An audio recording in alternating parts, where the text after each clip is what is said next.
Another episode of America in Black and White. Tonight we have a very special edition where we will be talking about real estate investments, and the community with Mr. Kevin Dixon. Let me tell you a little bit about Kevin. Kevin Dixon is a native of Salisbury, North Carolina. After graduating from Winston-Salem State University, Kevin transitioned and settled in Charlotte, North Carolina in 2004. There he set his eyes on real estate career. In 2005, setting his sights in the real estate market, Kevin began working for Allen Tate Realtors. Kevin gained valuable knowledge and experience with purchasing, renovating, and selling homes, excelling in the market during his initial experience. At the time of the economy's major housing recession, Kevin gained a new perspective and purpose in the real estate market. It was no longer about creating wealth for himself. Kevin realized that no matter the circumstances, whether renting, purchasing, everyone deserves a place to call home. Not only is Kevin passionate about purchasing and selling real estate, but he loves teaching and equipping both individuals and families on the path to home ownership. It is his belief that owning real estate not only enhances your overall quality of life, but more importantly, it provides a generational legacy. In 2021, Kevin began buying property in Tampa, Florida, and surrounding areas with properties ranging from $400K to $900K. These days, Kevin now immerses himself in luxury, new construction, and multifamily investing in Charlotte and surrounding areas in North Carolina.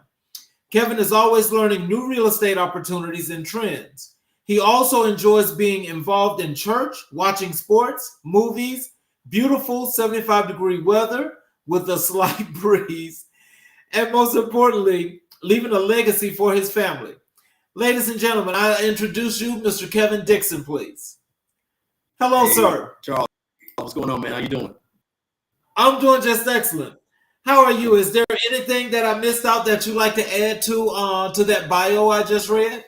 Nah, you good, man. I think, I wish I had that 75 breeze right now. Okay. I know that's right. So, what's going on, man? Right. Well, it sounds like you're a little bit choppy. Can you hear me? Yeah, well, I could hear you, but then it sounds like you're like being choppy. So tell us, what brought you into the real estate market? Well, I'm gonna tell you, it was really my mom, right? My mom was like, after I got out of school, Winston-Salem, I graduated with an art history degree, and I started teaching in Forsyth County in Winston-Salem, North Carolina, and Okay. That it was just barely enough to pay the bills. My mom was like, "Hey, why don't you go get your real estate license?" Because I was looking for a job at the time, trying to increase myself, of course, just getting out of college. And at the end of the day, I went and got, I went signed up for the class. It was about $500. And I failed the first time. They let me come back and take it again for free. So I ended up taking it for free. And once I got it. It was pretty much, not even over 8th grade algebra. I started, really diving into real estate and, how it worked, So I was basically a realtor and a broker, help people buy and sell properties, working with Allen Tate. It's a big company out of North Carolina. They got a big footprint here. So it was, that company was really enlightening and to understand the market and understand what was going on around us. And that kind of kicked it off from there. So what was your motivation? I mean, was there anything in particular that motivated you more than anything to just run to this and do it? I would say they probably just didn't want to work for anyone. You know what I mean? I mean, of course, you got to work for someone at some point, but at the same time, I really just wanted to find a way to kind of work for myself and run my own thing. Okay. So just in general, how did you embark on your entrepreneurial journey, and what inspired you to pursue a career in business? Well, I think the first book that I read cover to cover in 2001 was like Rich Dad Poor Dad, right? And in that book, you know, it was just so enlightening to, you know, to see two sides of the coin, right? But also to know that there's three sides to the coin, right? You got one side and the other side, but there's always that middle side that, you know, you got to be able to see both sides. And once I started putting that understanding together, along with what was going on in the economy and, you know, how houses were going up and down, and, you know, just how corporate America works in the whole, I was just like so turned off by corporate America. It forced me to be an entrepreneur because, you know, I just couldn't. I mean, and I worked one corporate job my whole life, and, you know, I worked there for about 6 years, from 2012 to about 2018, and I almost killed myself trying to impress and trying to, you know, climb up the corporate ladder. But, you know, it's hard for folks that look like us, and you know, at times, because at the end of the day, you know, we don't hold any of the keys and don't stand at many of the doors. So if you don't have someone that you know, or you're extra exceptional, you're not going to be, you know, big time in corporate America. You just got to know that. And so with that knowledge, I just had to, you know, kind of see how I can make real estate. We knew real estate was good, but we didn't really understand real estate, right? So I'm thinking being a realtor, you know, that was all right. You know what I mean? That was a good thing. And once that got going, I really started taking control of how economics worked. I started really reading a lot of books as far as, you know, wealth and how you get there, and, you know, your mindset that you got to have to continue to, you know, go with the ebb and flow, because it's always going to be good times, there's always going to be bad times, but how do you guide yourself through that in big ways? So that's kind of where I go on that route, and, you know, it was on from there. Wow. So are you just strictly in the North Carolina area, or are you in other states? Well, with our multifamily, come in North Carolina, South Carolina, Georgia, and I'm in Houston, Texas, and Dallas, Fort Worth. So I analyze properties, multifamily 100+ unit properties in all those states and cities. And, you know, I underwrite the numbers. I'm in acquisition. So I do acquisitions. I talk to the brokers. I underwrite the properties, find out, you know, what the income and expenses is, and, you know, just kind of put the deal together from there. So that's kind of where we are now as far as scaling up. You know, we started at the residential side in 2005, but, you know, right now it's all about cash flow and really understanding assets over liabilities, right? And that's kind of, you know, where the educational piece came in, right? Because in 2018, our pastor, you know, my pastor at New Zion Church in Charlotte, North Carolina, shout out to Pastor Barrington Johnson. But he gave us the platform to come out and teach the community, right? And so I feel fulfilled when I'm able to give someone that information and change their life, right? Because us as Black folks, we didn't get that information as far as real estate and land. And so that's my way of giving back and being able to, you know, help the next man, right? Because one thing that, you know, I learned in church is you got to have people under you, you got to have people beside you, you got to have people above you. You know what I mean? People that you're pulling up, people that you're giving the information to that's right beside you, delegating with you, and people that's above you that's pulling you up, right? So as long as we're staying in that mind frame, we can always keep pushing forward. So, you know, with the real estate piece, real estate is not new. It's not new to us, but it's new to us, right? Because we weren't always able to buy, right? One of my favorite books was The Color of Law, and what happened is, you know, that was by Richard Rothstein, right? And it just outlined all the, you know, how America held us back with real estate, right? So we weren't really able to buy real estate to, you know, 1960s, really, and you know, we could do that before then, but it was so hard for us that many of us didn't even try. So we never passed that information, almost just like money, right? We never learned about money. And a lot of us don't like to talk about it because we don't understand it, right? And so I want to be able to share that information with the community. And, you know, we started teaching that in 2018, and I just love being able to do that, you know what I mean? So if I can give the information to the next man, I want to be able to give them that, and, you know, hopefully that leaves a legacy for their family. And they can leave, you know, so they can give their kids and their grandkids. Can you share a pivotal moment or experience that significantly influenced your approach to entrepreneurship? Uh, I would say probably just going to work, man. After, I played ball in college. I tore my ACL. I thought I would go to the NBA or overseas or somewhere like that. That was the only dream that I had at first, when I was younger. But as I grew older and then started to go to work, I remember my first job. It was at Bojangles, and it was it was the worst because you were working for pay, right? And so at the end of the day, you don't want to work for money, and that's what the wealthy people don't teach people that look like us a lot of times, that you don't want to work for money. You know what I mean? You want to work for assets. That's the whole game. And so, but once I understood that, I learned that early at Bojangles, right? And then at the end of the night, when you're cleaning up and you got all this food, they won't even give you the food, right? They say, hey, we'll charge you half price, and if you don't want to pay for it, they throw it in the trash. That right there sparked something in me that nothing ever could, right? Because I'm like, hey, are you serious right now? At least take it to the homeless shelter, something. You know what I mean? But yes, that's how it works, right? And so, like, that right there taught me, like, I can't worry about a 9-to-5 job kind of helping me gain the wealth that I want to gain in my life.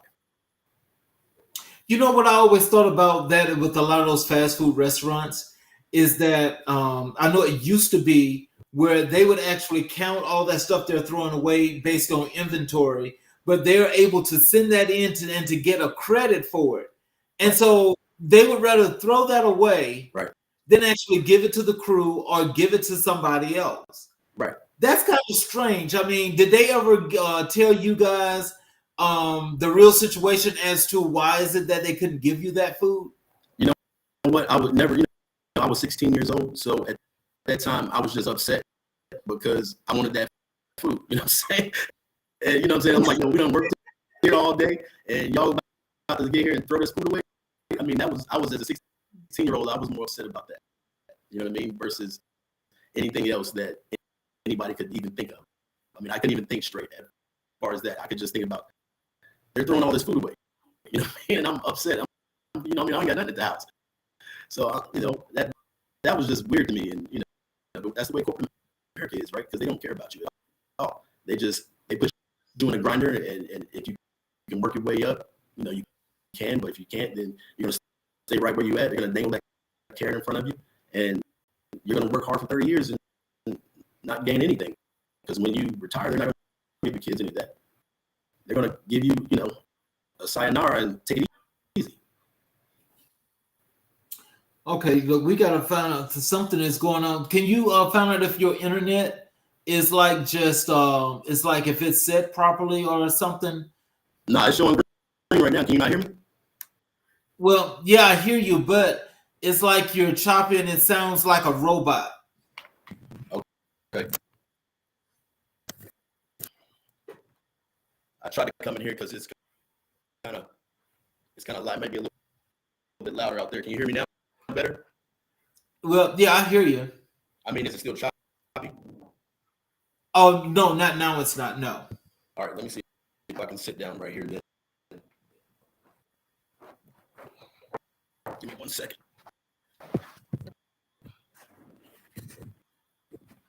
How about now? Okay. No, actually, you sound much clearer. Awesome. So, what challenges did you encounter early in your career, and how did you overcome them to achieve the success that you have right now? I mean, there's always a challenge, right? I mean, you think about the first time I took the real estate class, that was a challenge, right? Because I wasn't prepared for it, and the intensive information that you have to retain to be able to get that license, that was a major challenge for me, because from being an athlete, I tried to take the easiest classes. I was trying to, I wasn't the smartest guy in the bunch. You know what I mean? So like, that was a challenge for me at that time, being able to retain that information and then implement it when it came for test time and state test time. So, how do you stay motivated and innovative in an ever-evolving business landscape? Well, you always got to know. I would think you always got to know what the trends are, and what's going to make your job the easiest, right?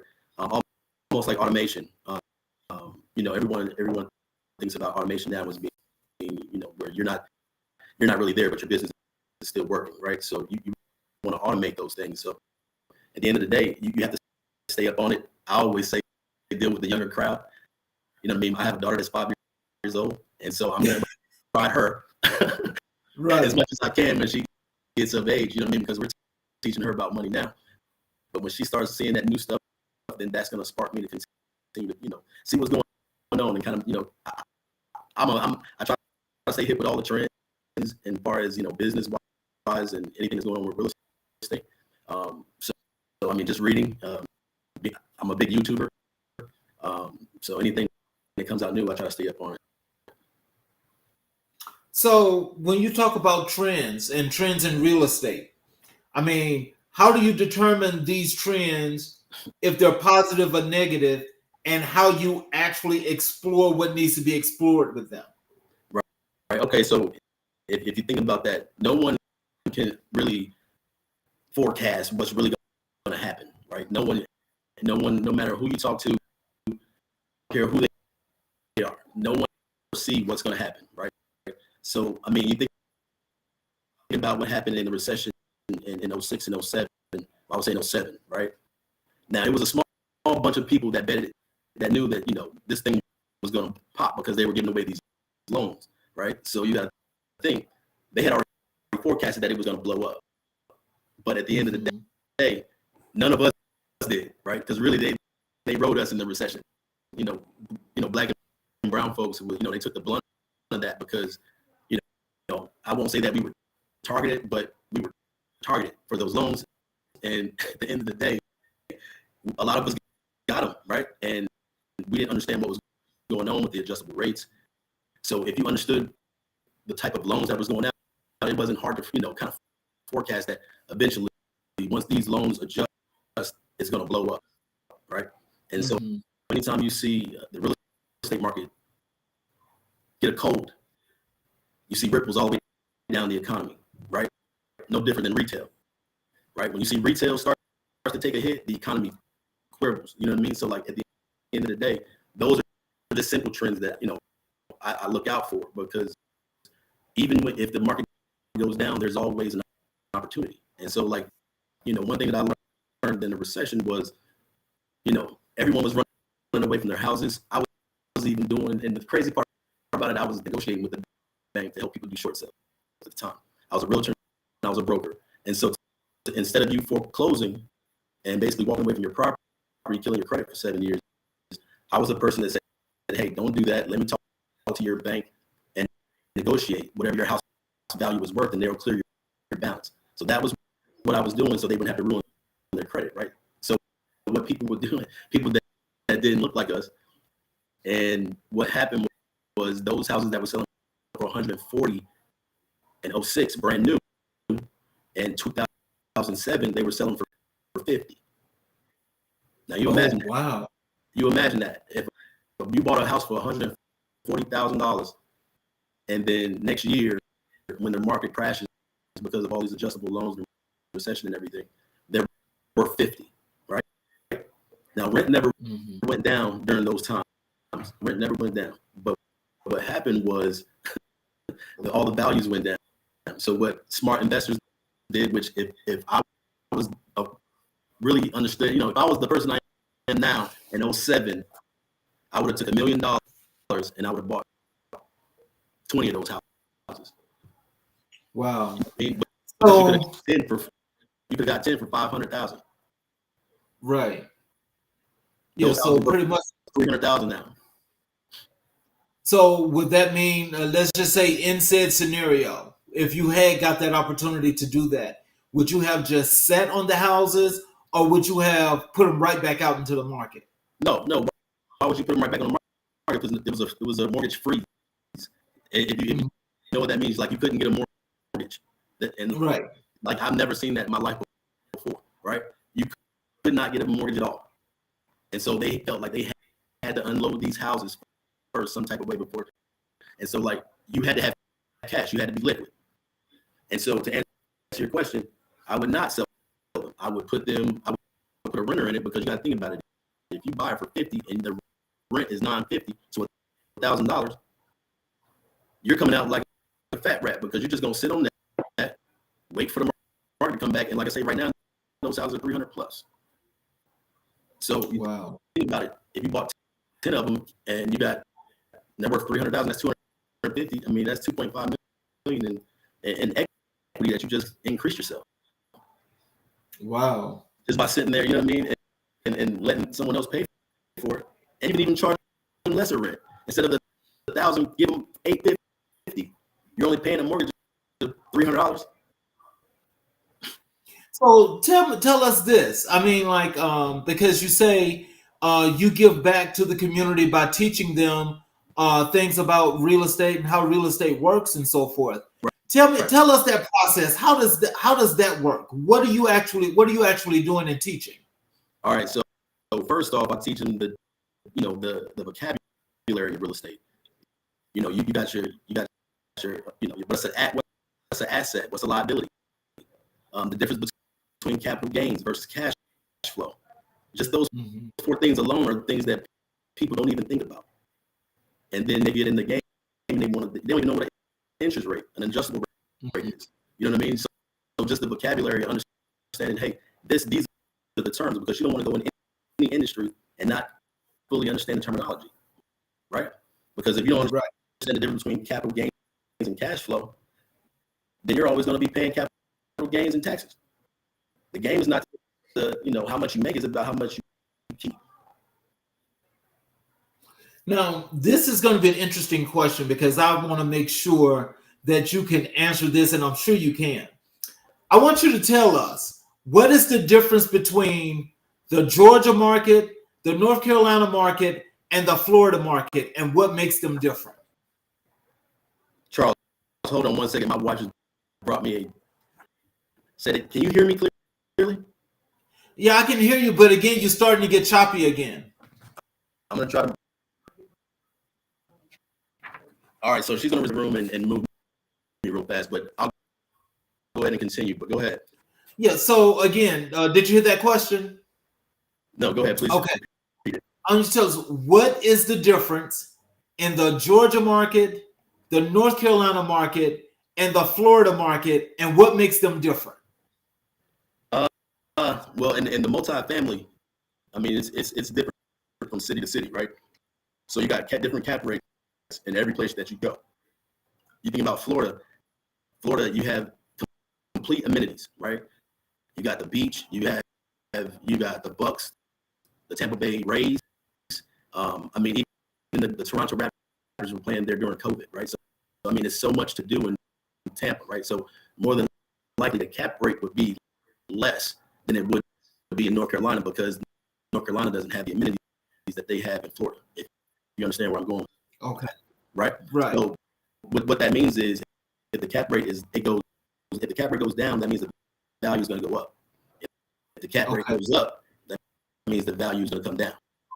Right. So you have to understand those trends, and like you got the economic trends, you got the job trends, as far as what type of companies are moving to the area, and you just got just the economic what's the unemployment rate. You know what I mean? So with all those factors, you have to factor all those in to have a good opportunity and a good secure deal.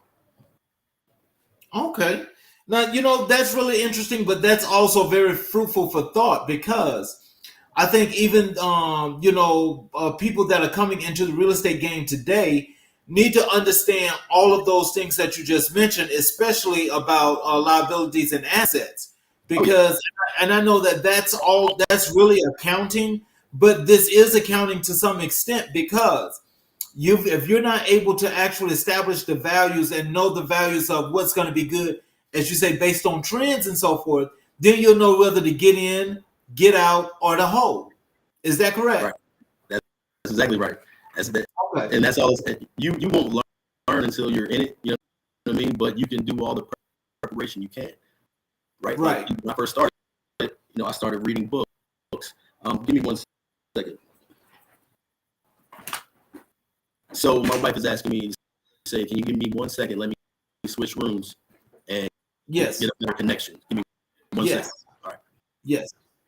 She wants me to log out. Can I log out and log back in, or can I just stay in? Yeah, just click the link again. All right, I'll log right back in.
All right, Mr. Dixon, have we got this squared? You got it cleared up for us. How do I sound now?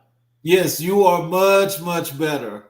That's what the wife does, yo. That's what the wife does. She done hawk me down, yo. Like, yo, you don't sound right. What are you doing? You got to get in a different room. That's what's up. I appreciate that because the information that you're giving, I mean, man, I'm telling you, it's like you're actually teaching this real estate class, but I'm telling you, this is really good stuff that you're giving out. And I appreciate you for taking the time to be here. Thank you for having me. Can you discuss a specific project or business venture that you are particularly proud of and the lessons you learned from it? I don't know what just happened with my camera. Can you hear me? I can hear you, but yes, your camera just did something I, brand new. I don't know what just happened. Press F. Fools. Like that is so crazy. There we go. Like, Okay. you can see me now, right? Yes, I can see you. Hey, that's the enemy trying to keep me back. That's what's up. Yeah, so go ahead, man. My fault. Okay, so can you discuss a specific project or business venture that you are particularly proud of and the lessons learned from it? Um, any particular project?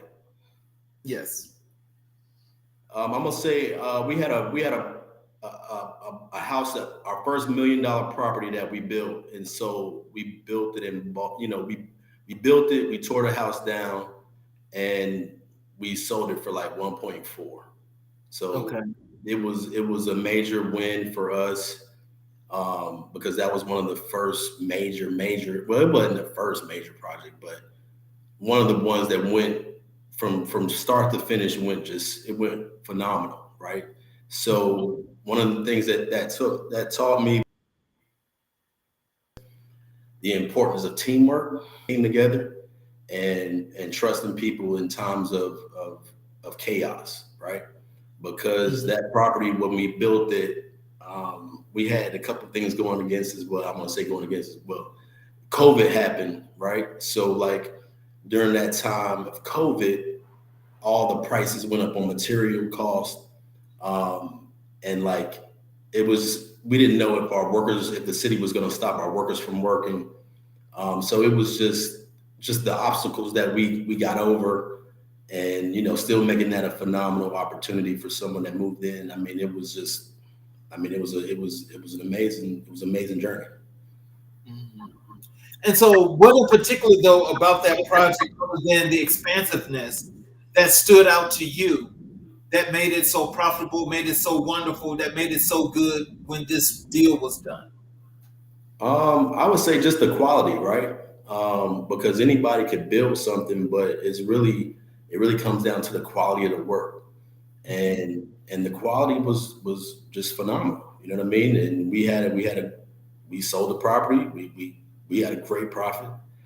And I mean, it's just I would say good teamwork and quality, right? You put those two together, and you're gonna have wins. And so I could say that definitely taught us, like, hey, having the right team you can get over any obstacle. Right. And so, before we last left off, I remember I had asked you the question about the things that you do when you go out and you teach the classes that you give back to the community. Yeah. Can you go back and can you tell us what goes into that process and what exactly are you teaching? Like I said, I teach. We start off with. I mean, it is different. I try to give them something new every time. We have a class. I always start off with the vocabulary, the terminology of whatever subject we're doing. Whatever we're working on, whether it's residential or if it's commercial. I want them to fully understand that if you're going to be in an industry, whatever industry you are in, you have to understand the terminology and how people are talking about it, right? Because, like I was telling you before, if you don't understand the difference between a liability and an asset, or cash flow and capital gains, then you're gonna be out there in the middle of the ocean without a rudder. You know what I mean? Right. And you don't want that. So I give them that first to kind of get them going, get their mind, and then I start talking about mindset and the way you have to understand how the world is, right? So I truly believe that the monetary and educational system is really holding us back as far as being wealthy, right? And I try to give them that education, because you think about the way the school teaches us. It teaches us to be an employee, right? It teaches us to, hey, find a profession, work it for 30 years and retire, right? So you can't really do that in this day and age right now, because we're in an informational age, right? That may have worked when we were in the industrial age and we were coming through, and everybody had to work a job and work that 40 hours a week and make someone whatever. But you don't have to do that now. It's so much out here now is that you can be and do whatever you want to do. I just teach it. I teach real estate from a standpoint of you got to live somewhere, right? You got to stay somewhere. I don't care if you're a real estate guru. I'm not trying to make you a real estate guru. I'm not trying to make you a real estate investor. But at the end of the day, at least you could buy your own house and understand how the value and the equity works. You know what I mean? And, Right. and understand that you can pass that down to your kids and make them have a better life than maybe you did, right? I mean, Right. that's the whole game. So just that, I mean, because more, everybody wants more in this world. We want more, and we want to be able to leave our kids more. And but if you don't understand, hey, how things work, like money, right? Money is never taught in schools. Money is never taught in college, right? I mean, they're starting to teach some classes about entrepreneurship, but they don't teach money because the educational system is made to make you an employee to pay taxes. And so I try to hone in on that point to give them a choice, right? Because a lot of us, like we talked about before, they only see one side of the coin where there's three sides of the coin, right? Right. And so if you understand that, then you may that may spur you to do something else. And you know what I mean? You just never know. But don't fall for the trap that you can just get a job and work for someone for 30 years and be okay, because more than likely you're going to be hating yourself in 40 years. Right. Right. So, how do you balance risk taking and calculated decision making in your entrepreneurial endeavors? So it's all about the strategy, right? It's all about the strategy on the way you go into it. From a residential side, you got to understand, the after repair value versus, how much I could buy the house for, how much some repairs could be. So, with residential, we always go with the 70% rule, where if a house brand new, is $100,000, I want to buy a house that's close by it and have the renovations under $70,000.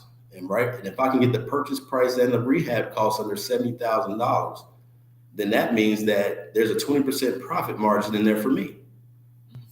You see where I'm going? So that's an easy strategy for residential. They teach the BRRRR strategy: buy, renovate, rent, and refinance. You could do the same model with that 70% rule, put a renter in there, go refinance it, pull your money out, and go do it again. That's going to increase your net worth. That's going to increase your, your balance sheet and your financial statement.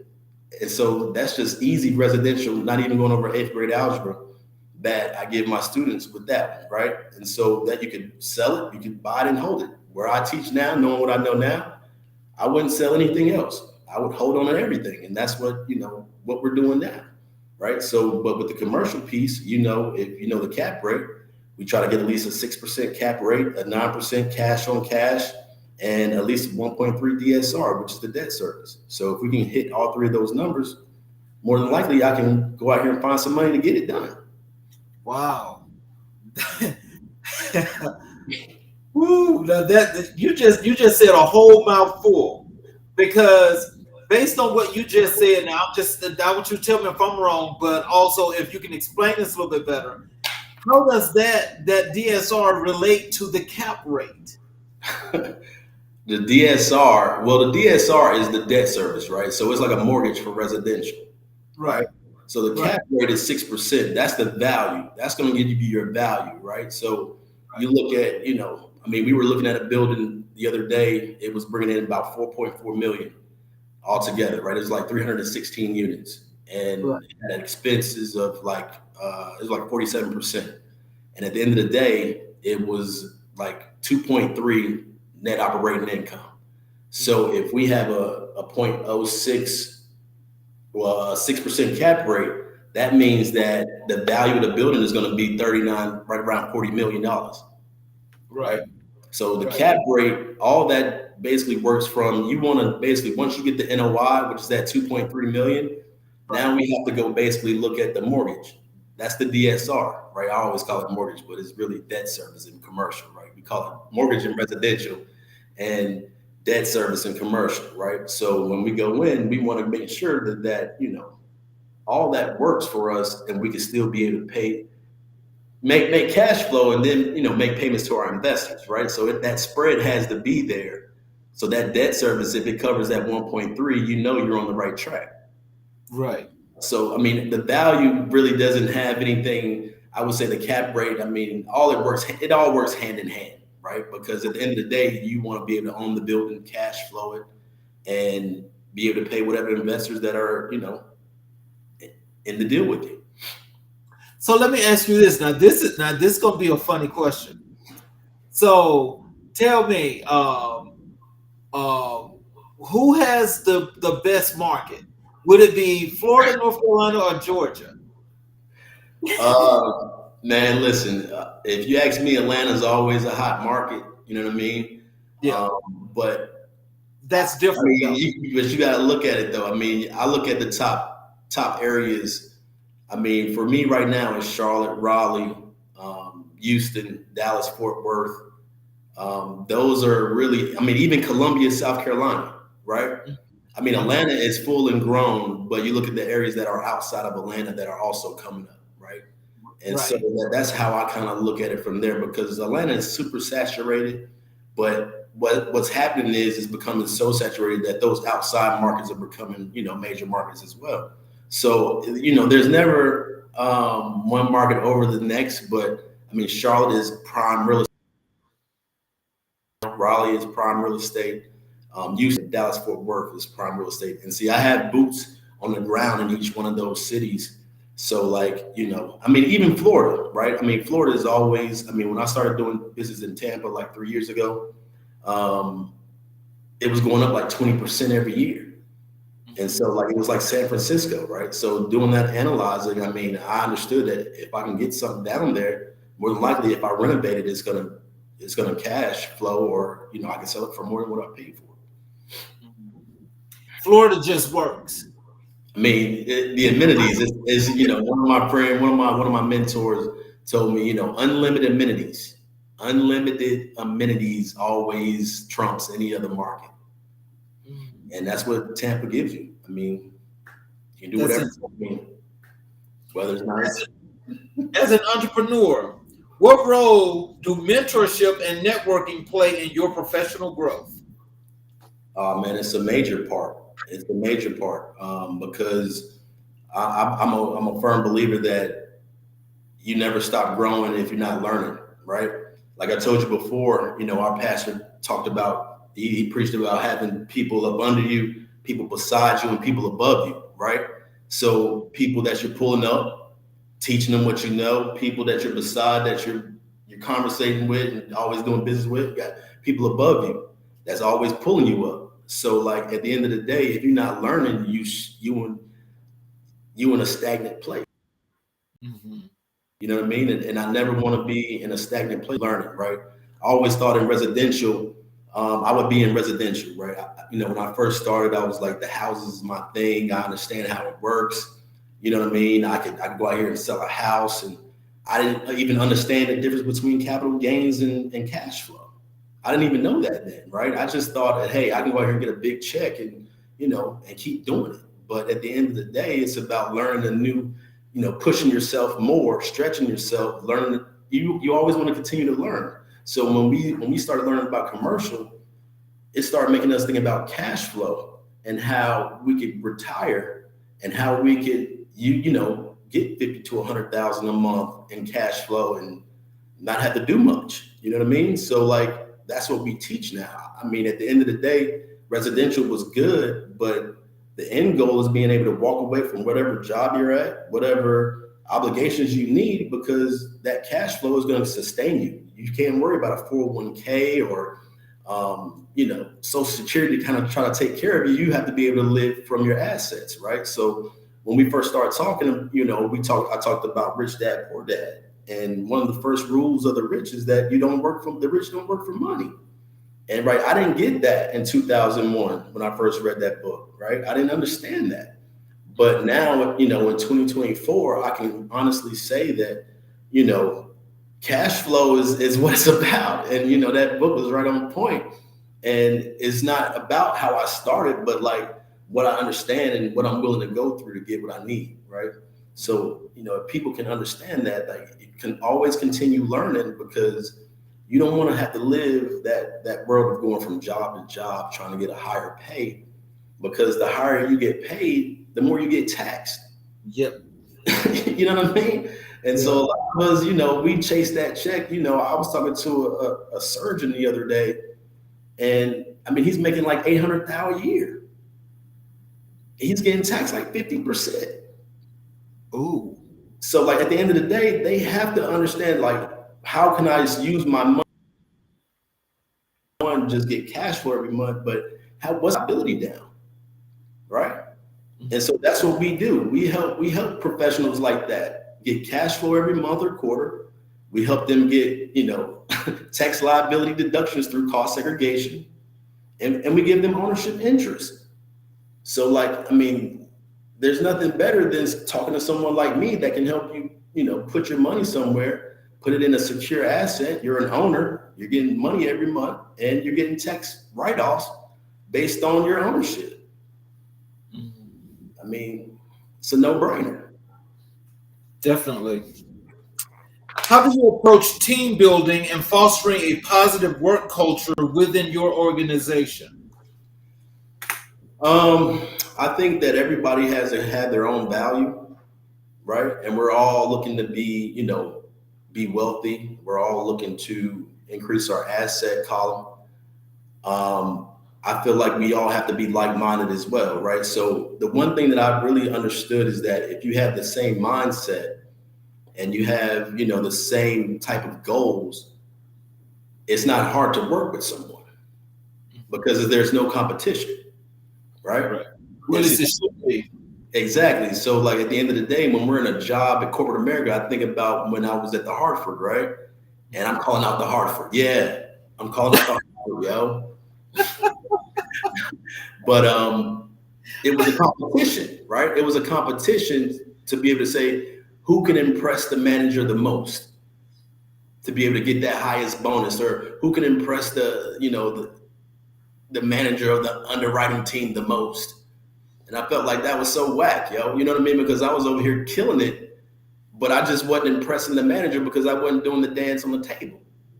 Oh, Lord. You see what I'm saying? And so like at the end of the day, that's a competition to me. And I'm a firm believer that God didn't put us here to be competitors unless it's on the basketball court or the football field.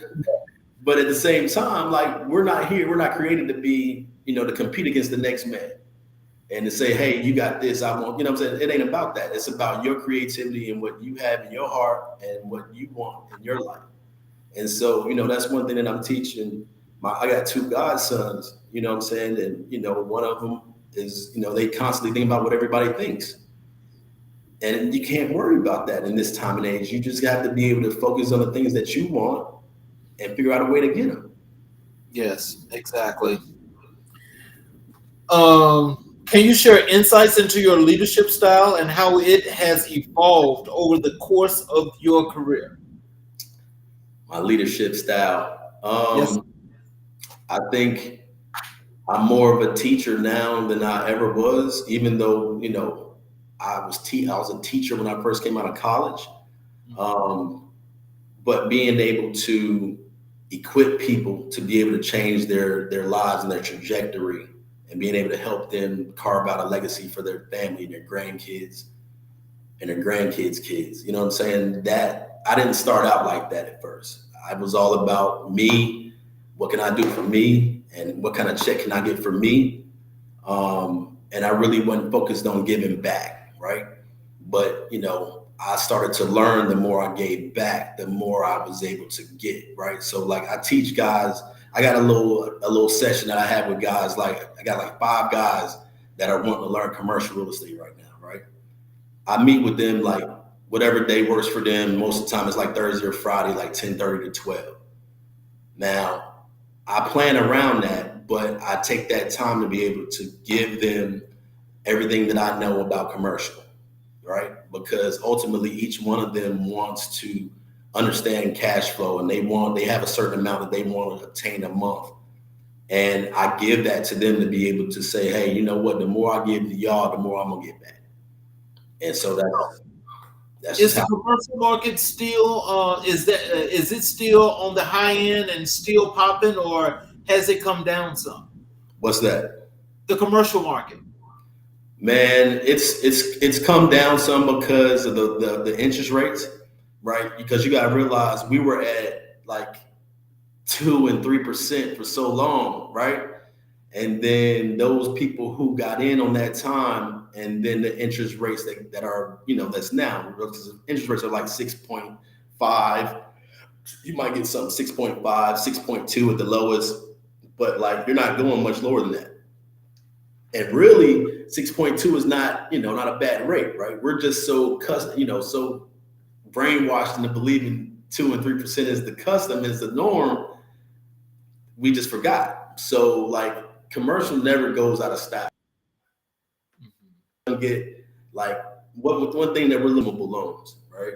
So one of the we did I looked at a building in Georgia last week. I ain't gonna tell you which city because they'll be trying to go after it. But at the end of the day, they had an assumable rate of about 2.67 to like 2030, right? Wow, okay. So like that rate right there is already going to give you edge. You know what I mean? So depending on what equity you need to bring to the table, it's always a balance. So like at the end of the day, there's always you get the best deals when everybody is running away. See, but the downtime, you still got to work on what we work on is, putting people together, still working on our investor list. We're getting all our CRMs together, all our systems and processes together. You know what I mean? So like, it's always something to do when it comes to commercial or residential, you know what I mean? And even with residential, I mean, in 2007, think about it. If you had capital, you could have cleaned up. Yeah. So like, that's one thing that I didn't really understand till later. But if I had 500,000, I was the one negotiating with the bank. I could have been buying them houses myself. Oh my God, what you talking about? Because I know a lot of people did that. Man, listen, but again, I was new. I had just got my license, and I didn't fully understand how economics and how assets, liabilities work. I just didn't. Mm-hmm. And I look at that and I laugh now but if it ever comes again, I'm gonna clean up. Yeah, but I guess that's just the thing. Look at it where you say, "Look at me now." Yeah, that's exactly. Whole different person. I mean, you think about it. I mean, but it's a mindset thing, right? So the same thing I tell my students, it's all about how you think about it, right? So one reason that my pastor gave us that platform, because we teach our class based on Bible references and stories in the Bible, right? Because like I ain't no Bible scholar, dog, and I'll tell you that straight up. Tell the audience, I ain't no Bible scholar. I ain't no Bible genius, none of that. But one thing that I know is that my mom brought me up on that, right? And so when I really understood it for myself and kind of, got right back into church, I knew most of the stories. Right. Just by being around and being in church, right? So like, at the end of the day, we teach from those principles, right? Of living in a life of abundance and being able to, care for the next man like you do for yourself. So we try to build a community of people that can not only think for themselves, but they can help the next man to think for himself.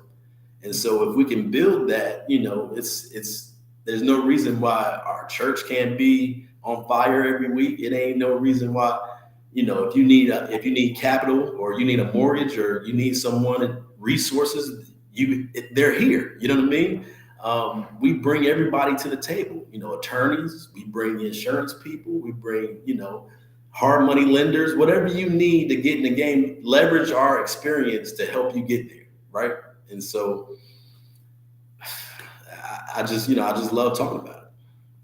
Wow.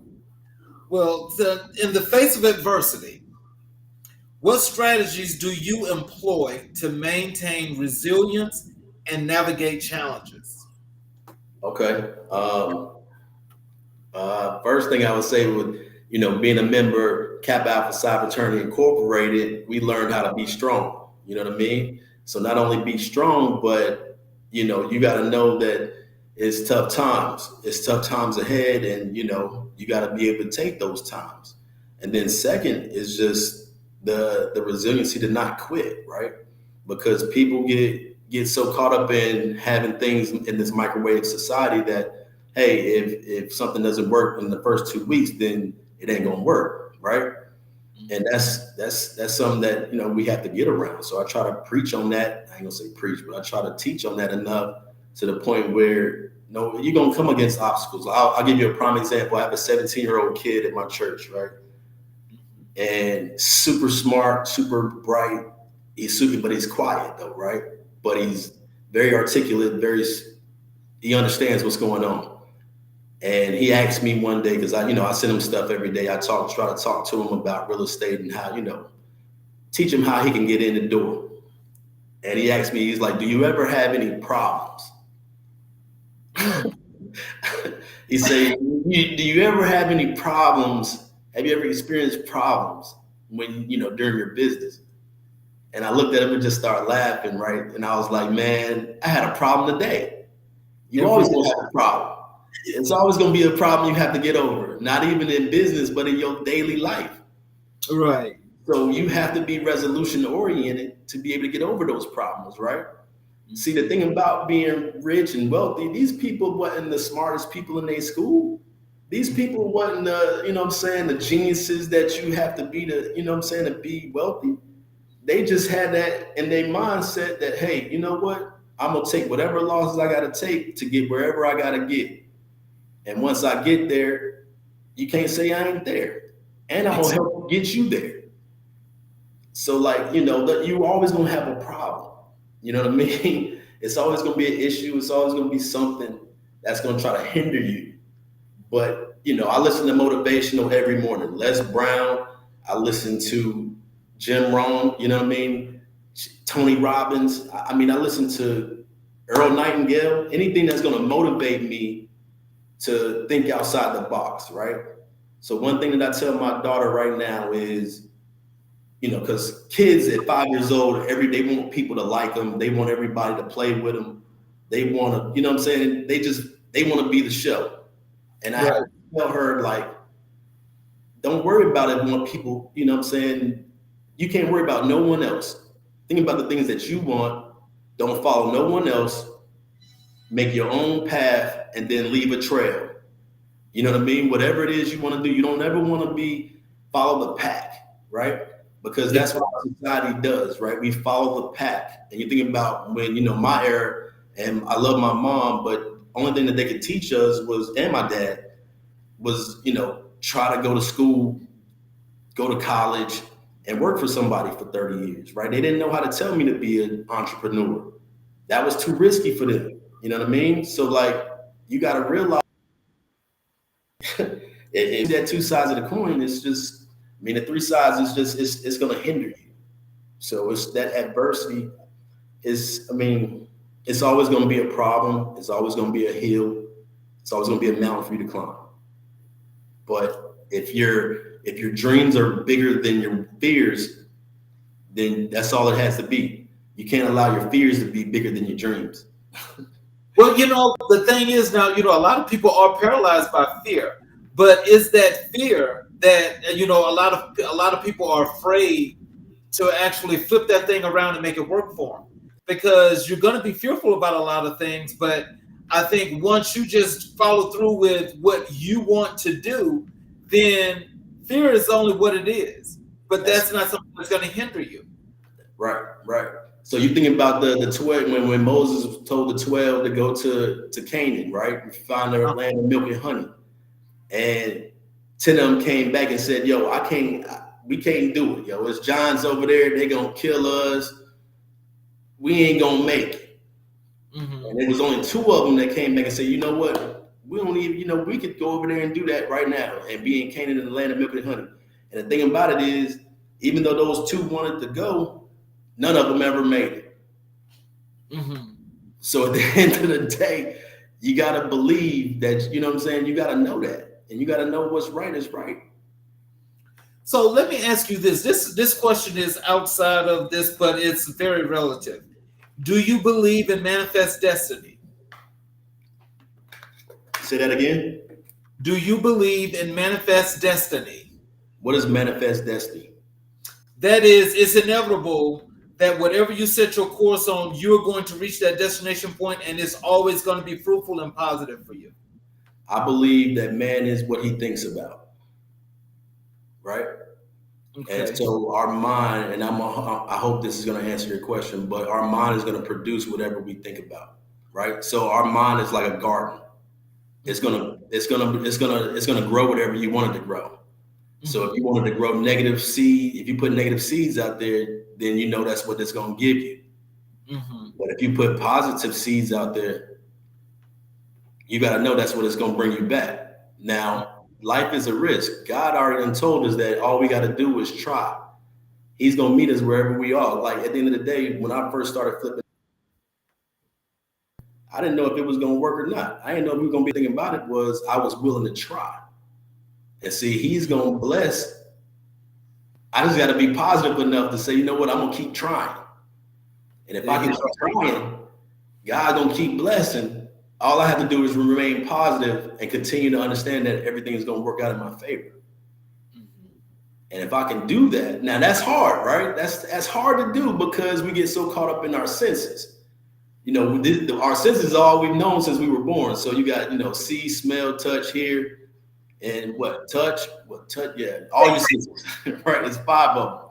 Right. And so that's all we know. But right, we have to get to that higher level of thinking. We have to be able to get outside of our natural senses, right? And I ain't saying just totally forget about them, but you can't focus on, oh my, I'm so stressed out because this is not working. Because I done been there, right? And we all go through that. But the thing about it is some of us quit. And some of us keep going. I heard a story. I think Les Brown said this one time. It was two frogs that fell in a cup of milk, and both of them was stuck in the milk. Right. Right. One of them stopped kicking, and he drowned. Mm-hmm. The other one kept kicking long enough till he turned the milk into butter, and got out. So if you understand that, then that means that you got to just keep kicking no matter where you are in life. Because as long as you keep kicking, you're going to get out. Definitely. Just don't quit. Just don't quit. Yeah. Yeah, man. So how do you identify emerging trends and opportunities in the market to stay ahead of your competition? There is no competition. You'll always remember that. There is no competition for me. Oh, wow. You almost had me, right? But at the end of the day, we do this for us, right? So there is nobody that I can say I'm competing with. You know what I mean? I used to think like that when I was younger, right? But now I'm at a place where there is no competition with what we're doing. It's all about how we do it. So no matter how someone's doing it over there, that's fine, right? But as long as I'm sticking to my guns and understand where we want to be, whether it's 50,000, 100,000 a month, or if it's greater than that, right? Whatever the goal is, that's what the goal is for us. And I don't care if someone else has a goal of 500,000 a month, right? I don't care about that. Only thing I care about is leaving a legacy to my family, my daughter's kids, their grandkids, and being able to change as many lives as I can by giving them the information that I've already been through, right? So long as I continue to do that, I can care less about what the next man is doing or, how much money they're bringing in. I don't care about that. The only thing I care about is what I'm focused on, what we're doing over here. My man in Paid in Full, Ace Boogie. When my man tried to come over here and try to, the undercover pull up to the car, he was like, nah, man, we building over here. I don't care about nothing over there, dog. You know what I'm saying? But that's kind of my mentality with that. Well, so can you tell our audience if they needed to contact you to get some that real estate information, or maybe try to be a part of one of your courses? How can they contact you? They can contact us by email. My email is kingdomhousesolutions@gmail.com. I'm on LinkedIn. That's where I do a lot of my business at. So, and I know that may be weird to some people, but LinkedIn is where it's at. So, like, you can definitely contact me on LinkedIn. I'm at Kevin Dixon at LinkedIn. I mean, I'm on Facebook and Instagram too, but I do most of my business stuff there. So anytime you want to give me I ain't gonna say give me a call, but shoot me an email. And matter of fact, you got my phone number. If anybody reaches out to you, please give it to them. They can give me a text if they have questions. Anything pertaining to real estate, money, anything like that. If I can help you, I will. Because one thing I want to say is that we study, college. We go to college and pay these people, but we never learn about money. Money is a subject that we have to learn about. And if you don't learn about it, then you're going to be caught up in the rat race, working 50 hours a week, working for 40 years, in your life, and nothing to show for it. So thinking about increasing your financial IQ, and, if you need to call me, let's get it. And, let's talk about it. So, I'm thankful for the opportunity, and, anybody that want to reach out, man, let's get it, man. Let's grow together. Well, I'll tell you this.